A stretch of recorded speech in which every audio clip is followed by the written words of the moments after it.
ইমান ধুনীয়াকৈ নাচি বাগি খিটখিটাই হাঁহি থকা আমাৰ গুলুগুলুৰ জ্বৰ চৰ্দি কাহ সকলোৱে লম্ভিছে সৰু ল'ৰা ছোৱালীবোৰৰ বেমাৰ হ'লে যে ঘৰখনৰ সকলোৰে শান্তি নোহোৱা হৈ যায় এয়া গুলুগুলুক দেখিছেনে খিনাই মিনাই একেবাৰে গোটেইটো অৱস্থা নাই ডাঙৰ ডাঙৰ চকুকেইটা তাৰ ওলাই আহিছে মুখখন সৰু হৈ গৈছে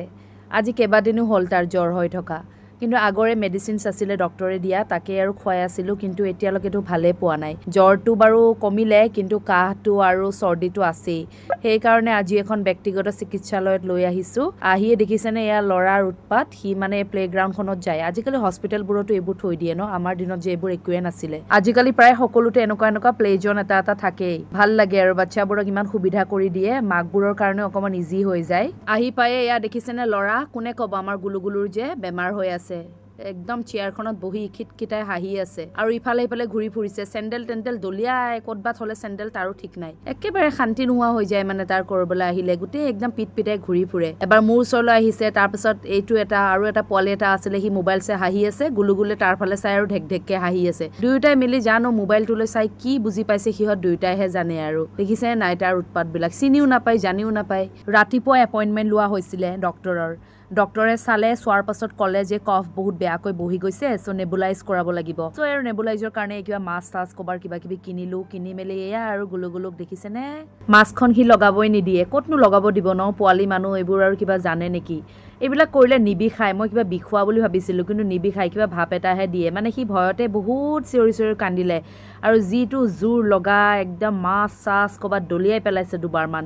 3টা ড'জ দিলে 15 মিনিটছৰ ইণ্টাৰভেলত চ' 3টা ড'জৰ মানে আৰু আমাক ভাল ড'জ দিলে আৰু সি এইবাৰ আৰু গুলুগুলুৱে দেখিছে হাতখন ধৰি মেলি টানি মাছ দলিয়াই দিয়ে তাৰ মানে কোনো পধ্যে মাস্ক নিপিন্ধে এনেকৈ আৰু নেবুলাইজটো কৰাই দিলোঁ কৰাই মেলি ঘৰত আহিলোঁ ঘৰত অহাৰ পাছততো জানেই আৰু মোৰ যে সদায় কামবিলাক তাতে এতিয়াতো বিহাৰীও গ'ল অকলে মই পেকিং কৰি আছোঁ বহুত পাৰ্চেলছ আছে বিশেষকৈ আচাৰ আৰু ঘিউৰ তাকে আৰু ঘৰত আহি মই ইয়াৰ পেকিংছবিলাক কৰা আৰম্ভ কৰিছোঁ গুলুগুলু মোক অকণমান সহায় কৰি দিছে সহায় মানে কি আৰু সি কামবোৰ আৰু বঢ়োৱাৰহে কাম তাৰ ধুনীয়াকৈ ঘিউ চিউবিলাক গৰম কৰি জুখি মই বটলিং কৰি আছোঁ তাৰ পাছত এনেকৈ পাৰ্চেলছবিলাক পেকিং কৰি আছোঁ গুলুগুলুৱে কৰিব নিদিয়ে তথাপিতো আৰু উপায় নাই কৰি আছোঁ আৰু এনেকৈ অকলে অকণমান কষ্ট হৈছে কিন্তু উপায়টোতো নাই বিহাৰী ছাৰ ৰাজস্থানৰ হাৱা খাই আছে তাৰ এক্সাম আছে আৰু ঘিউ চিউৰ কিবা কিবি কাম আছে অকণমান তাৰ ঘিউখিনি ধুনীয়াকৈ গৰম কৰি লিটাৰৰে জুখি মেলি বটলিং কৰি কাৰ্টুনত পেকিং কৰোঁ তাৰ পাছত লেবেলিংবিলাক কৰোঁ আৰু এনেধৰণে পেকিংছবিলাক কৰা হয় যাতে বটলৰ খোপাটো ভাঙি নাযায় খোপাটো ভাঙিলে যে ঘিটো ওলাই আহিব ন